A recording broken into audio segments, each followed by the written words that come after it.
Bismillah ar-Rahman ar-Rahim. We're here with Sheikh Yasir Qadhi, one of our own, and we're at the MANA conference. We're on the second day. This is Sheikh Yasir's first conference, right, Sheikh Yasir, of the MANA? MANA, yes. How do you feel being here, being this is your first conference? What expectations did you have coming in, and have some of them been met? That's a very profound question, deeper than it appears at face value, because I've had a lot of emails from people before I was coming to the MANA conference expressing issues about the conference itself, and they had misunderstandings about MANA, and I think this needs to be cleared up from myself and from the leadership of MANA, that people don't seem to understand what MANA is about. Some of the issues that were raised by many of our brothers, African American brothers, were basically saying, how can you have a conference that is raced, or that is centered on a certain race or a certain ethnicity that doesn't seem very quote unquote Islamic? And I got a number of emails from brothers expressing their concern, and that's not the point. I think they lost the whole perspective of what is going on. MANA is not about a particular race or ethnicity. I mean, they invited me to speak, alhamdulillah. They invited a lot of other speakers as well. The point is that each group of Muslims has its own issues, its own concerns. There's no doubt that Islam unites us all, alhamdulillah, and obviously we all understand this point. But if you go to certain conferences, you'll find a predominance of Asian, or Pakistani Muslims. To other conferences, you'll find a predominance of Arab Muslims, and yet other conferences, such as MANA, yes, you will find a predominance of African American Muslims. There's nothing wrong with that, as long as we all understand that there is a bond that unites us. The Prophet ﷺ, when he would divide up the Sahaba to do chores and tasks, when he would even divide up certain ghazawat and expeditions, he would actually divide the Muhajirun and the Ansar into two different categories, and he would assign Muhajirun certain chores and Ansar certain chores, because Muhajirun knew each other better and they had closer bonds and ties all the way back from Mecca, and Ansar knew each other better and they had closer bonds and ties in Medina. So there's no issue at all in understanding that there are differences in ethnicity, there's understanding and differences in culture. The problem comes by certain people on all sides and spectrums who consider ethnicity to trump religion, or to trump our theology, and that alhamdulillah is not present at MANA. It is not present at the mainstream Muslim organizations, and that's the whole point. So those brothers who did email me with these concerns, I want to make sure that you understand that it's not about ethnicity and race. It's about the fact that each group of Muslims has certain issues, certain problems that,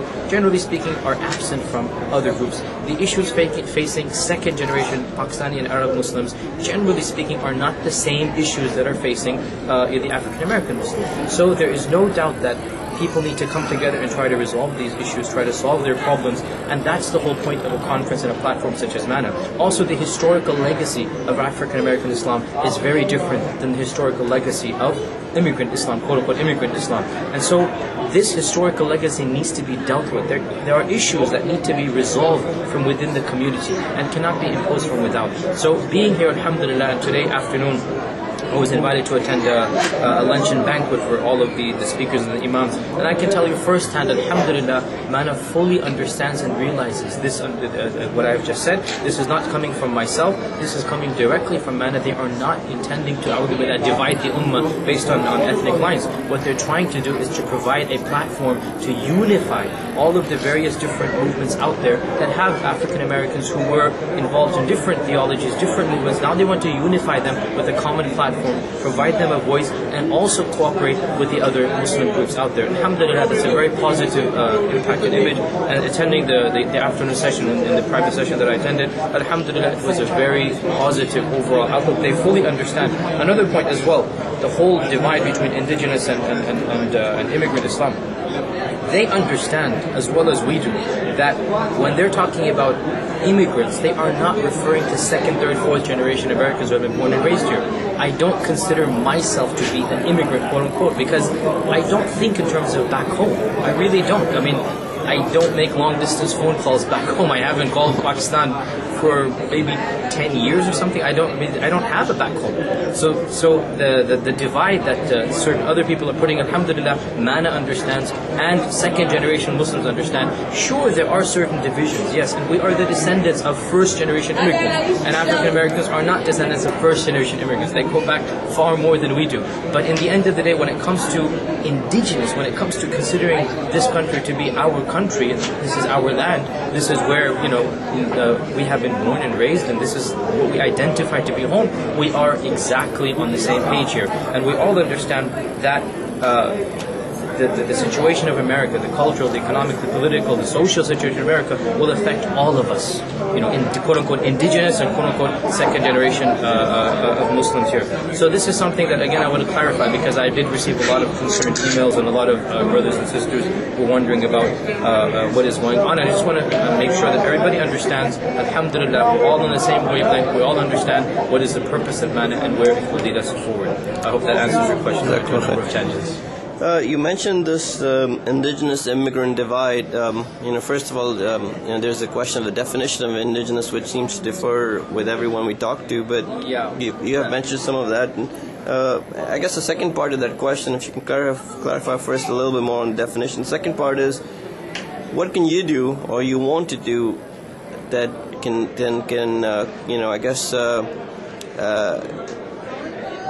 clarify some of these issues, this divide, the things that divide us, and bring people closer and build bridges? What do you think your role can be in this? Well, when it comes to definitions, I think that pretty much everybody understands that a person who's been born and raised in America, a person who doesn't really, consider any other country to be his home country other than America, such a person is an indigenous American, in the sense that they have been born and raised here, they understand, they communicate, they think the way that people here think.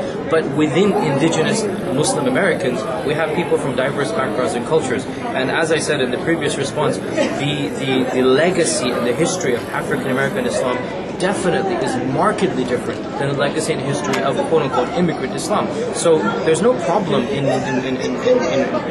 mentioning these differences. There's no issue at all in bringing them forth. The problem comes, as I said, by certain people who take these differences as a means and also a stepping stone to divide the ummah. And I think that this was said actually quite explicitly in a conference today, in the panel today morning. One of the speakers said that the amount of racism that they faced from the first generation, i.e. the actual immigrants, is completely different than what they're facing from the second generation, which is non-existent. And this was said quite explicitly on stage, that the second generation of Muslim Americans, those who have been born to immigrant families, they don't think in such racist terms as many of the actual immigrants did. And we heard a lot today and yesterday about what happened in the 70s and 80s and the disappointment. I mean, this was a common theme, the disappointment that the older people felt, that they were expecting help from the Muslim immigrants who came, and the Muslim immigrants, generally speaking, did not help them out at all in their projects and in forming ties with them. There was blatant condescension, there was stereotypes, there was racism, and I mean, I wasn't around at the time, but I definitely believe that. I have no problems believing that. We all know how our culture thinks. So to see such people hurt and pained and grieved, it was definitely it struck a chord with me, and I see where they're coming from. What I'm worried about is that, inshallah, these brothers don't project what happened to them in the 60s and 70s onto the up-and-coming second, third generation. And alhamdulillah, I was really happy today that they understood this and they felt it and they sensed it. And I think the popularity of Imam Siraj, of Imam Zayd Shakir, of other brothers, popularity of these speakers in the second generation of American Muslims who have immigrant background, I think that is enough of an indication, really, that we don't have the same type of stereotypes that our parents and grandparents did of our culture.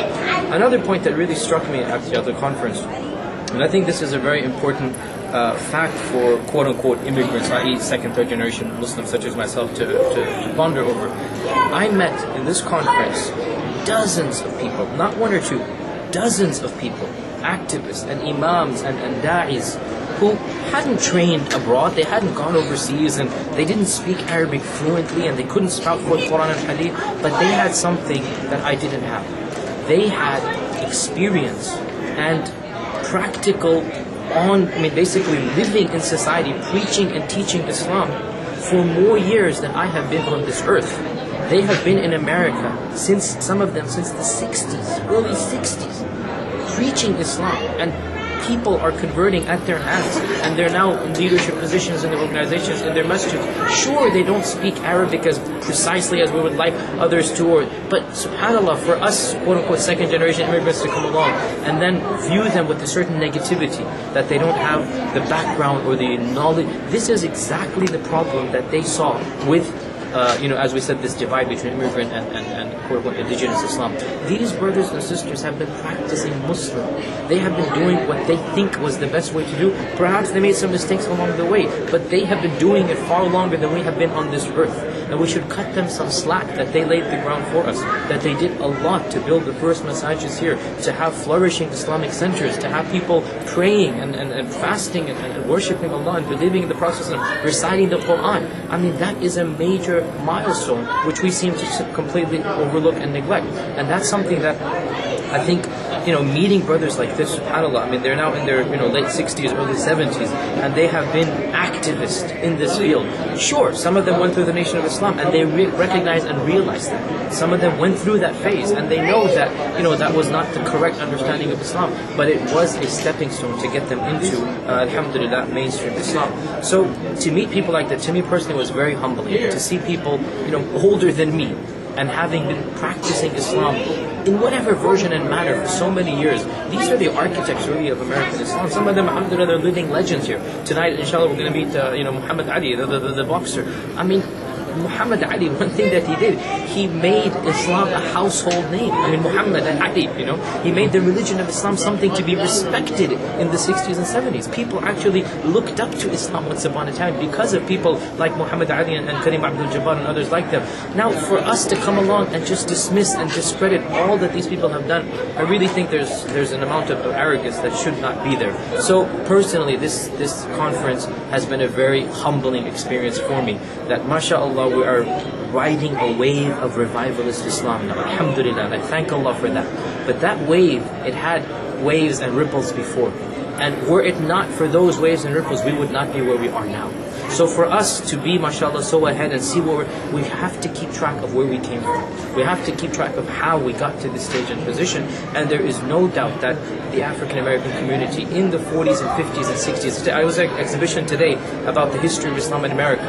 I mean, there were African American Sunni masjids in the 20s and 30s. And I didn't know about that until right now. I just walked out and I met some of the brothers who are involved with trying to restore the history of Islam in America. I didn't know about certain figures here. Their communities are not living anymore, but certain figures were Orthodox practicing Muslims, not associated with the Nation of Islam, in the 20s and 30s. That's history. That's something that we should be made aware of. There's still a masjid, somewhere, I think in the state of New York somewhere, which was founded in 1927 by an Orthodox Sunni African American Muslim. I didn't know about this masjid, and I just found about it today. It was a brother there doing research downstairs about this issue in the lobby downstairs. And my point is that, us quote-unquote immigrants who come here and think that we control everything, I really think we need to take a step back and study our own history and appreciate the legacy that has been left by our brothers before us, and realize that Allah subhanahu wa ta'ala uses different people in different ways, and there is no doubt that the African American community laid the way, and it paved the way for us to come here and facilitate what we did. And we cannot ignore the tensions that existed in the 60s and 70s when we come along now. We need to be aware of these tensions, and that's why one of the main sessions today was called Healing and Reconciliation, because that scar is still in the hearts of those who were activists in the 70s and 80s. I wasn't around at the time. I wasn't an activist, but many of those people are still around, and they definitely feel that sense of being left alone and not being taken care of. And that's our job now, to make them understand, well, we're a different generation, we're different people, we're different views, and inshallah ta'ala, sure, there are differences. And let's not, ignore those differences. There are differences. But in the end, and this is something that was expressly said by many of the people at the Manor Conference, in the end, what unites us is far more important, and that is the religion of Islam, and La ilaha illallah, Muhammadur Rasulullah. And with this, inshallah ta'ala, I think... Just one final question, I guess. What would, as an attendee and a speaker, what would be some suggestions that you might have for the MANA organizers for next year and the future years to even increase further the diversity of both the speakers and the participants? One of the younger MANA organizers and speakers in the meeting that we had expressly said this, and said that there are too many people with gray beards. That's what this person said. Too many older people here. That's good and fine, but we need younger generation.